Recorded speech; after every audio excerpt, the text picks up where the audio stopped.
poison blooms. The stone awakens. You cannot stop it now. গল্প গুপ্তধন ও অভিশাপের চাবি, লেখক নাহিয়ান আহমেদ। পর্ব 6। বিষাক্ত নীল ও সুরেশ কাকার ফিরে আসা বাঁশিটি এখন কেবল একটি প্রাণহীন পাথরের টুকরো, কিন্তু রতনের হাতের যন্ত্রণা ক্রমেই অসহ্য হয়ে উঠছে। সেই কি কালচে রংটা এখন তার কবজি পেরিয়ে কনুইয়ের দিকে সাপটে ধরে এগোচ্ছে। যেখানেই ওই কালো ছায়া যাচ্ছে, মনে হচ্ছে যেন শিরা উপশিরার ভেতর দিয়ে কেউ ফুটন্ত সীসা ঢেলে দিচ্ছে। রতন দেখল তার হাতের নখগুলো নীল হয়ে কুঁচকে যাচ্ছে। মা ঝাপসা চোখে রতনের দিকে তাকালেন। নিজের জীবন বাঁচলেও ছেলের এই অবস্থা দেখে তিনি আতঙ্কে আর্তচিৎকার করে উঠলেন, রতন, তোর হাত, ওটা কি রে?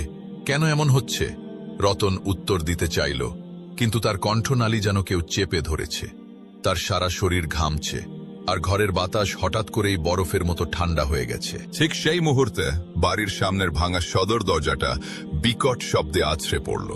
কাদামাখা জুতো আর দীর্ঘ ছায়া ফেলে হন্তদন্ত হয়ে ঘরে ঢুকলেন সুরেশ কাকা। তার হাতে একটি পুরনো তামাটে পাত্র আর কিছু শুকনো লতাপাতা।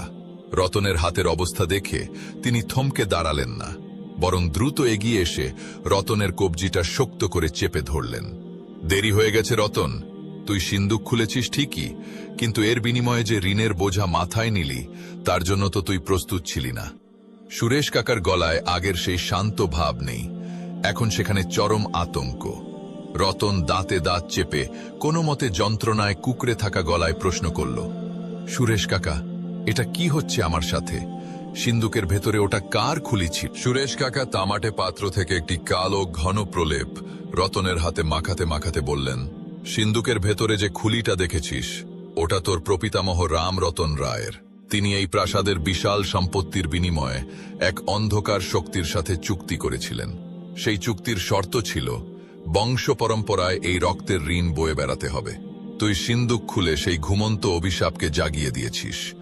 সিন্দুক তোকে সুরক্ষা দিয়েছে ঠিকই, কিন্তু বিনিময়ে এখন তোর প্রাণ চাচ্ছে। রতন দেখল প্রলেপটাটা লাগানোর পর হাতের কালচে ভাবটা সাময়িকভাবে থেমেছে, কিন্তু তা পুরোপুরি মুছে যায়নি, বরং শিরার ভেতর দিয়ে সেই কালচে বিষ এখন বুক অভিমুখে ধীর গতিতে এগোচ্ছে। সুরেশ কাকা জানালার বাইরে তাকিয়ে গম্ভীর স্বরে বললেন, পেঁচাগুলো ডাকছে মানে নরকের রক্ষক আসছে। তারা তোর হাত থেকে ওই বাঁশিটা কেড়ে নিতে চায়।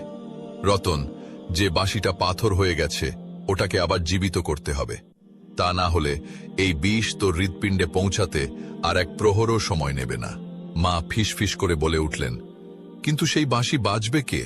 ওটা তো পাথর হয়ে গেছে। সুরেশ কাকা রতনের চোখের দিকে তাকিয়ে এক ভয়ঙ্কর সত্য উচ্চারণ করলেন, বাঁশিটি এমনি বাজবে না, একে আবার প্রাণ দিতে হবে সেই সিন্দুকের ফুটন্ত রক্ত দিয়ে।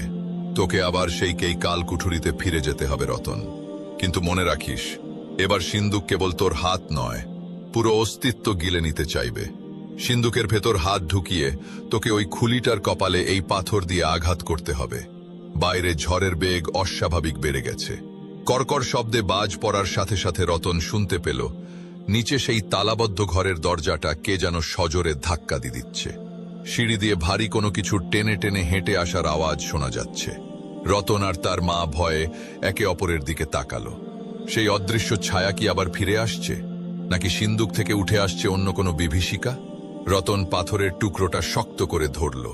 তার সামনে এখন দুটো পথ, হয় ধীরে ধীরে এই নীল বিষে নীল হয়ে মৃত্যুবরণ করা, নয়তো আবার সেই অন্ধকার গহ্বরে ফিরে গিয়ে জমের সাথে পাঞ্জা লড়া।